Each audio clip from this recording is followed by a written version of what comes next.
Assalamualaikum warahmatullahi taala wabarakatuh. Bertemu kembali. Hari ini siri video kita siri yang ke-6.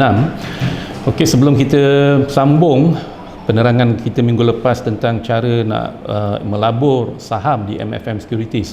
Right, minggu lepas kita cerita tentang kalau modal kita 100 USD, kita nak pergi kalau modal kita 1000, 10,000, 100,000, malah 1 juta ataupun lebih daripada itu. Okey. Tapi cerita semalam pasaran saham Nasdaq jatuh mengejut disebabkan oleh kenyataan yang dikeluarkan oleh Janet Yellen. Right, so Janet Yellen ni adalah US Secretary Treasury, dia macam menteri kewangan kita. Okay, so dalam satu jemputan dia berucap, dia berkata untuk elakkan ekonomi US daripada overheated, mungkin akan terpaksa naikkan interest rates. Right, jadi pasaran saham jatuh Nasdaq. And then sebelah malam dia kata itu cuma kenyataan in general. Dow Jones jatuh mula-mula, kemudian rebound balik, close high. Okay, tapi saham-saham teknologi masih ditutup rendah.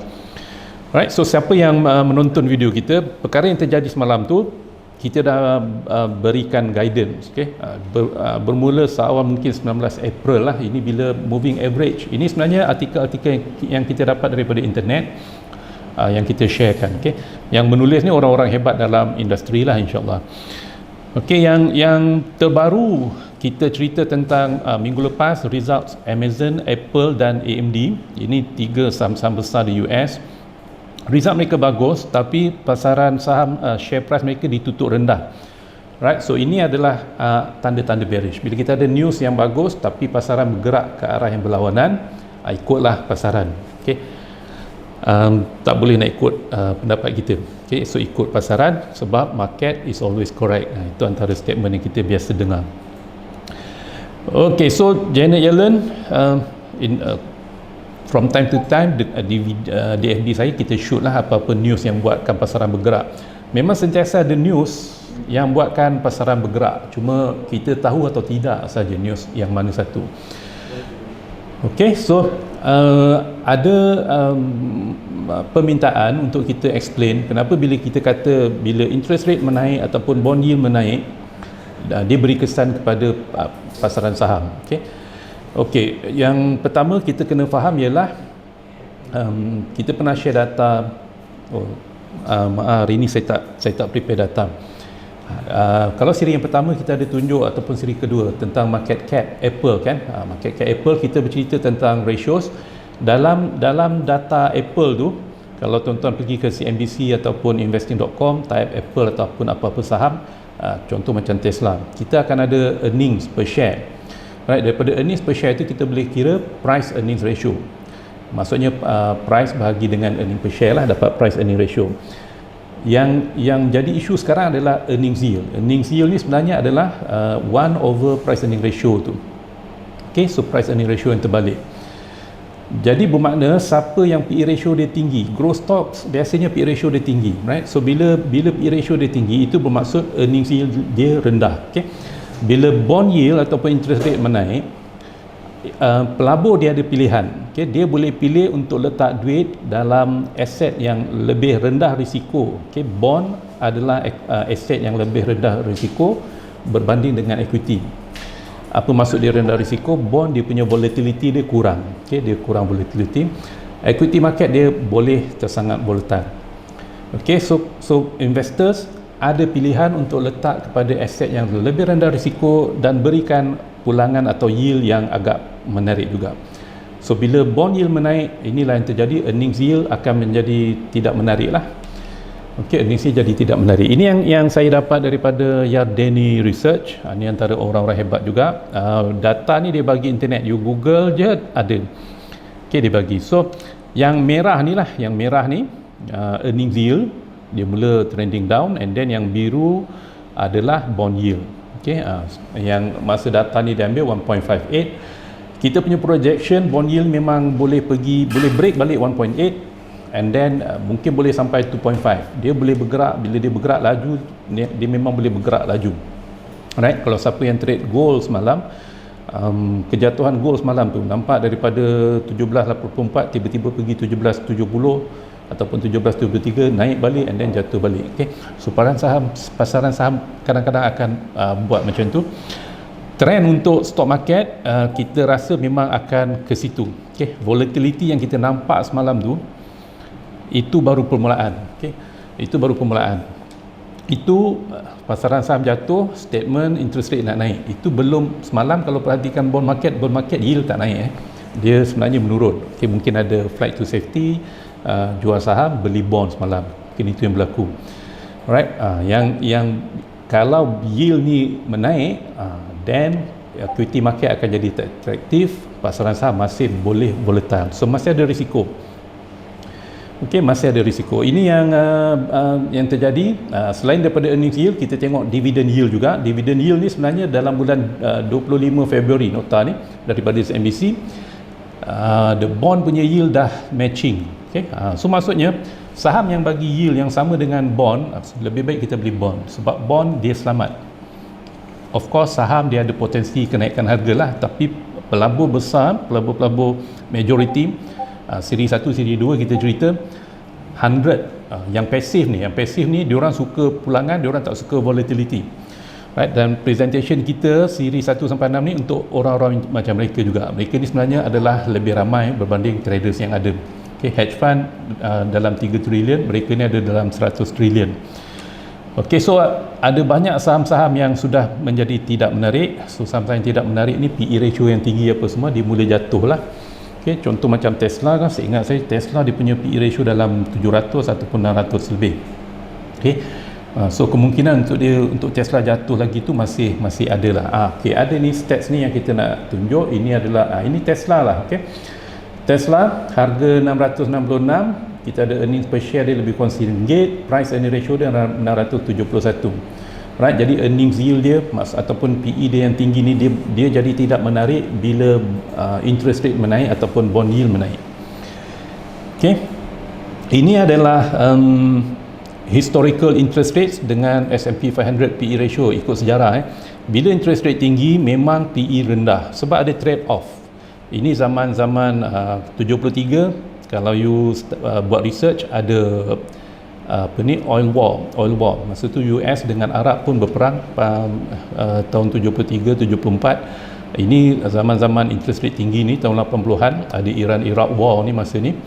Right, and then perhatikan bila start tahun 2000, bila interest rate dah mula rendah, memang PE dah mula boleh tinggi. Right, PE boleh tinggi.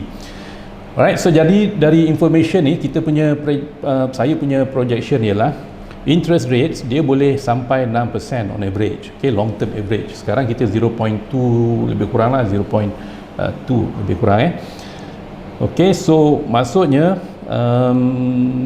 kalau ikut history, sekarang PE ratio kita lebih kurang 44 S&P 500. Jadi bila interest rate naik dia boleh jatuh. Kita buat projection, saya tulis di FB, mungkin PE boleh sampai ke 30 lah. Kalau 30, indeks ni kena jatuh agak drastik jugalah. Okay, mungkin target 3,000. Okay, target 3,000. Tapi kena faham earnings masih masuk, jadi indeks mungkin boleh stay high juga. Bila earnings masuk, PE ratio ni akan turun.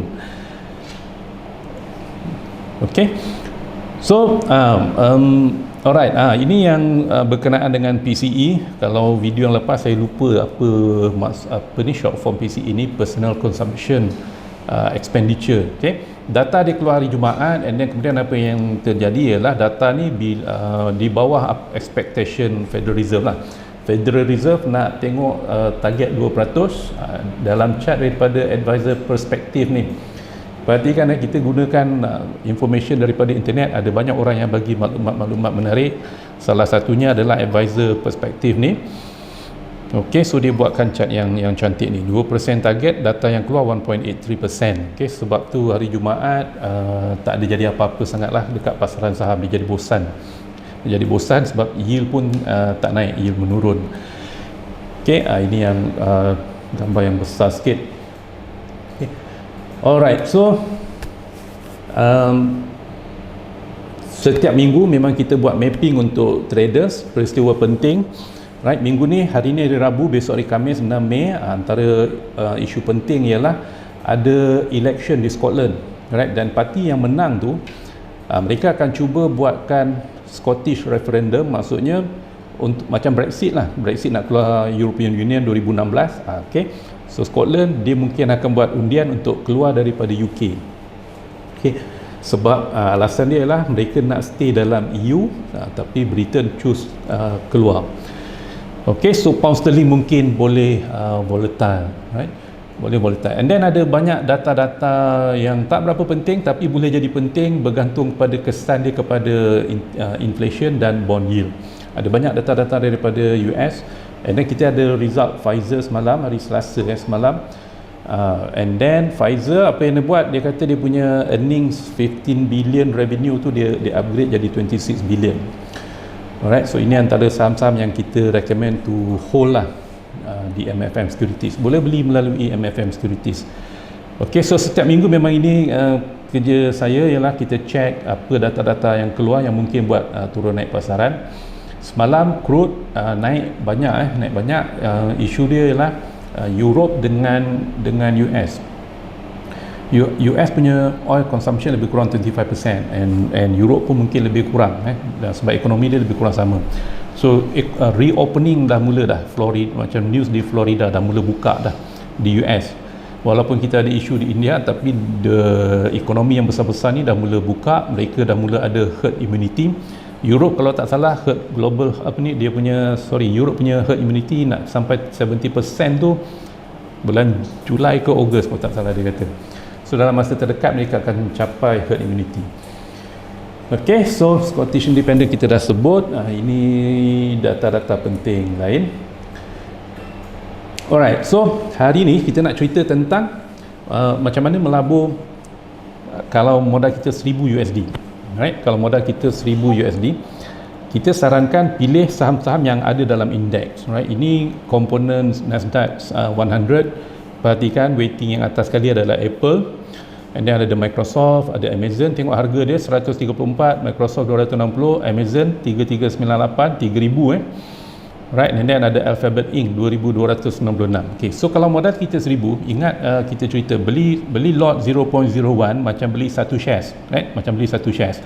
So kalau kita beli 0.01 Amazon dan kita beli 0.01 Google, sama ada GOOG ataupun GOOGL ni, kita combine dua saham yang kita ada ni, portfolio kita dah 50%. Okey, sudah ada 50%. Oh, contoh yang saya bagi ni adalah Tesla dengan Facebook. Alright, Tesla 739. Okey, yang Amazon memang kita tak cukup modal, minta maaf. Okey, sebab modal kita 1000 saja. Okey, sekali lagi beli lot 0.01 di MFM Security sama macam beli satu shares. Okay? So kalau kita beli Tesla harga 739 dan kita beli Facebook harga ni 306, jumlah dia adalah lebih kurang 1040. Okey, 1040. So maksudnya, okey, nota saya ni mungkin salah betul lah ni 1045. So kita dah terlebih, modal kita ada 1000, tapi leverage sikit-sikit tak ada masalah lah. Cuma exposure portfolio kita pada dua saham saja sudah 100%, right? Professional biasanya dia cuba limit 10%. Ada sebab lah, sebab katalah tiba-tiba Facebook ada isu dengan regulators apa semua, price tak bergerak ke, suspended ke, kita dah start 30% lah lebih kurang. Facebook lebih kurang 30%, kita dah start. Okey, sebab tu kalau modal kita 1000, kita sarankan cari saham-saham yang macam Apple 100 ataupun Microsoft tu pun mungkin boleh lah. Kalau Microsoft, kalau harga 200 boleh beli dalam 5 saham. Right? Jadi cari saham-saham yang murah, ada banyak, kita dah cerita, ada Ford, ada GM, ada GE. Yang terbaru saya tulis Under Armour. Dia buat macam baju-baju golf apa semua tu. Right? And then share price dia dah mula menaik kembali. Dan harga dia 11 tu macam tu, murah je. Okay, and dalam list ni adalah Comcast. Right, so ini yang kita nak tekankan sekarang adalah untuk build portfolio. Tapi kalau yang nak trading tak ada masalah lah. Okay, nak trading tak ada masalah. Cuma yang kita nak tekankan awal-awal ni ialah macam mana nak buat portfolio yang selamat dahulu. Okay, strategi yang senang-senang yang boleh relax, boleh tidur. Boleh tak payah risau market jatuh banyak sangat sebab kita dah buat precaution kita. Okey, saya nak tunjuk contoh portfolio yang kita ada, yang klien-klien yang kita ada, yang kita guide lah. Alright, ini antara portfolio yang kita ada, deposit 8,000. Okay, apa yang tinggal sebelum kejatuhan semalam? Okay, sebelum kejatuhan semalam ini je lah yang tinggal. Ada Chevron sikit, and then ada ConocoPhillips, ada Ford sebab kita fikir long term. Itu pun semalam rasanya kita jual juga sebab isu-isu semasa lah, isu-isu indeks mungkin akan jatuh, right? Jadi kita jual. Jadi list yang kosong ni adalah saham-saham yang kita dah beli and kita dah jual and kita tinggalkan sini supaya kita ingat ini saham yang saya dah research lah. Macam Activision Blizzard ni, dia orang buat Call of Duty. So siapa main Call of Duty, you tahu yang buat dia ni adalah Activision Blizzard. Why not main game, sambil main game belilah saham dia.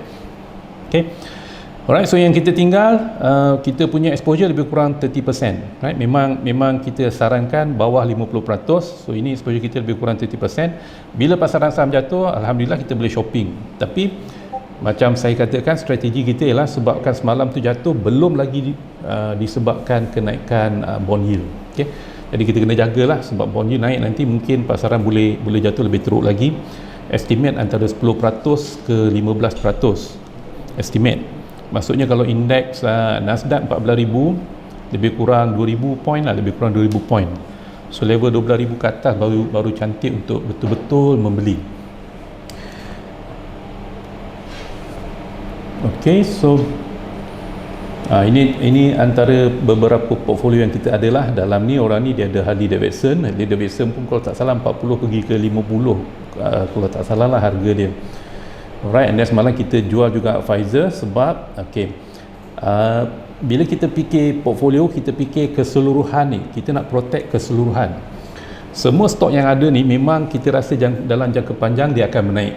Okay? Tapi kenapa kita jual sekarang? Sebab ada isu market mungkin jatuh dahulu, itu saja. Bukan stok tu tak bagus kita jual. Right, and then yang kita pegang semalam, kita beli Skyworks, Analog Device, NXP Conduct. Ini saham-saham yang kita rasa akan benefit daripada industri electric car dengan 5G. Okay, so strategi ni sebenarnya ada di Facebook. Kita dah tulis lah. Alright, so yang hari ini yang kita nak tekankan portfolio, contoh portfolio ini satu lagi klien, ini sebelum kejatuhan semalam. Ini yang sebenarnya gambar untuk minggu lepas tapi tak sempat. Okey, dia punya balance 1196, nilai equity 1185. Cuba tengok kita ada 2 Chevron, 2 Exxon, 10 Ford. Okey, macam Exxon harga 56, Chevron harga 100. Okey, kita tak ada saham-saham yang mahal-mahal macam Tesla. Okay, sebab bila kita beli saham-saham yang murah ni, kita masih boleh manage macam mana kita nak manage portfolio, dan kita boleh lebih mudah untuk kita plan lah. Okay, so size exposure kita sebenarnya bila kita kira lebih kurang 1276, masih ada leverage 1.28 times. Okay, deposit cuma 1,000 saja tapi masih ada leverage 1.28 times lebih kurang. Tapi kalau tengok harga saham macam Pfizer ni, kita tahu dia jatuh pun tak banyak. Macam Ford pun 12, biasanya RM11, strong support lah. And Ford memang dah jatuh lepas earnings report. Dia kata because chip tak cukup, right? And kita tekankan ini sebenarnya kalau long term player itu sesuatu yang menarik sebab you boleh beli pada harga murah. Chip sekarang memang tak cukup, tapi pasaran nanti dia akan settlekan masalah ni. Chip tu akan datang dan Ford akan boleh mula jual macam biasa. Dan Ford juga ada electric car Mach 5 ke apa kereta dia yang akan mula dijual di China. So dia ada cerita-cerita dia. Alright, dalam pasaran saham ni memang kita kena tahu cerita-cerita dia lah. Okay, so itu untuk yang 1,000. Okay, kalau modal kita 10,000, kita tengok kembali ini komponen S&P 500. Kita boleh pilih saham-saham daripada indeks S&P 500 ataupun daripada Dow Jones ataupun daripada Nasdaq. And saham macam Apple ni dia ada dalam S&P 500 juga. Okey, dia teknologi tapi dia ada juga dalam S&P 500. Yang maintain index ni different party lah. S&P 500 daripada SPG Global, Dow dengan Nasdaq ni saya tak berapa pasti siapa yang maintain. Ialah kadang-kadang benda dah ada, kita cuma guna. Okey, so untuk yang saham 10,000, siapa yang ada modal 10,000, ini kita bagi contoh, kalau beli 0.01 Amazon, macam beli satu shares, harga dia, contoh di sini harga dia lebih kurang 3398. ok, and then kalau kita beli Google Alphabet, harga 2296, masa yang ada ni harga di sini, right? Dua saham ni exposure kita dah lebih kurang 57%, right? So untuk portfolio yang 10,000, kalau nak manage long term, dia agak, kalau apa-apa terjadi kepada Amazon ataupun apa-apa terjadi kepada Google, kita punya portfolio akan jadi volatile. So untuk long term portfolio ni sebenarnya kita nak maintain, kita nak jaga volatility fund kita, tu satu. Bila kita jaga volatility, sebenarnya kita jaga risiko fund tu, okey? Kita jaga risiko fund tu. Tapi walaupun kita jaga risiko, kita tak ambil risiko yang besar, potensi pulangan tu masih boleh tinggi, right? Masih boleh tinggi. Alright, so satu benda bila kita manage portfolio ni, kita kena sentiasa ada benchmark. Kalau siapa yang masuk unit trust, apa-apa unit trust, dia akan ada benchmark dia. Benchmark dia biasanya S&P 500 lah. Untuk kita mudah, kita ambil S&P 500. Right? Bila kita ambil S&P 500, kenapa kena ada benchmark? Supaya kita tahu kita dah buat benda yang betul atau tidak. Right? Kalau kita beat benchmark tu, alhamdulillah, right? Sebab indeks memang boleh turun naik. Okay, indeks memang boleh turun naik. So kerja kita ialah masa nak naik tu, kalau boleh kita nak jual, masa jatuh tu lah masa tu kita nak membeli, right? Dua jenis risiko. Okay, risiko bila indeks jatuh macam semalam, position kita tinggi, right? So kita nak elakkan benda tu. Dan satu lagi risiko ialah bila pasaran saham naik, position kita rendah. Ini pun risiko juga. So kita nak elakkan ini juga. Dan insya-Allah kalau follow kita punya video ni, kita akan guide lah benda-benda ni masa bila nak membeli. Macam sekarang saya rasa pasaran memang menarik untuk long term player, tapi masih boleh pelan-pelan lagi, man-man. Masih boleh man-man tak payah rushing. Alright, so untuk 10,000 ini isu dia. Kalau kita beli saham yang mahal sangat, kita tak nak exposure kita pada dua stok saja dah terlampau tinggi. Kalau boleh limit dalam 10% lah, ataupun 20% lah. 20% pun dah kira okey lah untuk portfolio yang kecil-kecil ni. Alright, itu 10,000. Maksudnya kalau 100,000, kita dah tak ada masalah lah. Kalau 100,000 nak beli Amazon, kalau beli 0.01, itu cuma berapa persen daripada portfolio kita. Okay? Kita mungkin boleh beli 0.05 ataupun 5 shares Amazon. 5 kali 3,000 lebih ni, ataupun 4,000 lebih kurang 20,000, 16,000 ke 18,000, tak sampai 20% exposure kita kalau portfolio kita 100,000 adalah Amazon, dan itu okey. Right? Ini yang kita nak cuba tekankan. Kita nak cuba tekankan, beli 0.01 di MFM Securities, beli shares macam beli satu share, right? Macam beli satu shares. Jadi kalau portfolio size kita 100 USD, kita memang tak mampulah nak beli Amazon ke, ataupun nak beli Apple mungkin boleh, tapi nak beli Tesla dah tak boleh, right? Tapi bila modal kita ada 1,000, then kita tak mampu nak beli Amazon, right? Sebab Amazon ni mahal sangat. Okay, then kalau modal kita 10,000, boleh beli Amazon, tapi exposure kita pada satu saham sudah terlalu tinggi. Okay, so fahamkan konsep ni. Maksudnya bila 10,000, bila ada 100,000 ke atas, ini kita dah tak ada masalah, right? So ini yang kita nak tekankan. Terima kasih pada siapa yang menonton. Walaupun kita setengah jam lebih kurang, siri 1 dengan sampai siri 6 ni saya rasa hampir complete lah. Cukup untuk jadi fund manager dah sebenarnya. Ikut je konsep yang kita. Terima kasih kerana menonton, dan kalau ada apa-apa sebarang soalan boleh bertanya di ruangan komen di bawah. Jumpa lagi.